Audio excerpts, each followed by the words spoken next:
চকলেটটা খাও। কি গো? হ্যাঁ। বাজার থেকে চিংড়ি মাছ নিয়ে এসেছিলাম তোমার জন্য, এই নাও। কি চিংড়িটা? এইটাকে কি একটা চিংড়ি বলে? হরিণী চিংড়ি? না, হরিণের চিংড়ি। ঠিক আছে চলো। মাছগুলো কিন্তু মোটামুটি বেশ ভালোই বড় এনেছে। প্রথমে মাছগুলো ভালোভাবে বেছে ধুয়ে নিলাম। এবার নুন হলুদ মাখিয়ে তেল গরম করে ভালোভাবে ভেজে নেব। মাছ ভাজা হয়ে গেলে এবার কয়েকোয়া রসুন, আদা, দুটো কাঁচা লঙ্কা আর গোলমরিচ দিয়ে মশলাটা বেটে নেব। এবার কেটে রাখা পেঁয়াজগুলো ভালোভাবে লাল লাল করে ভেজে নিয়ে অর্ধেকটা তুলে রাখবো। এবার বাকি পেঁয়াজের মধ্যে একটু সর্ষের তেল দিয়ে দেবো তেজপাতা, গরম মশলা, একটা শুকনো লঙ্কা আর গোটা জিরে। এবার এই মশলাটাকে হালকা আছে 1 মিনিট ভেজে নিয়ে দিয়ে দেবো বেটে রাখা মশলাটা।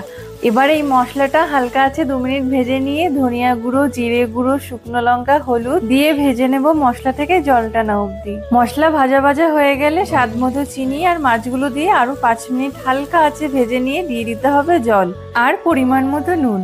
এবার মাছের জলটা পুরো শুকিয়ে মশলা থেকে তেল বেরিয়ে আসলে গরম মশলা আর তুলে রাখা পেঁয়াজ বেরেস্তা দিয়ে 2 মিনিট হালকা আছে নাড়াচাড়া করে নিলেই রেডি আজকের চিংড়ি ব্রেস্তা। কি দেখে লাগছে তো লোভনীয়? সত্যি বলছি গো, এইভাবে রান্না করলে অসাধারণ হয় খেতে, আর নিজের রান্নার প্রেমে নিজেই বারবার পড়ে যাবে। ভিডিওটা যদি তোমাদের ভালো লেগে থাকে প্লিজ তোমাদের ভালোবাসা দিতে ভুলো না।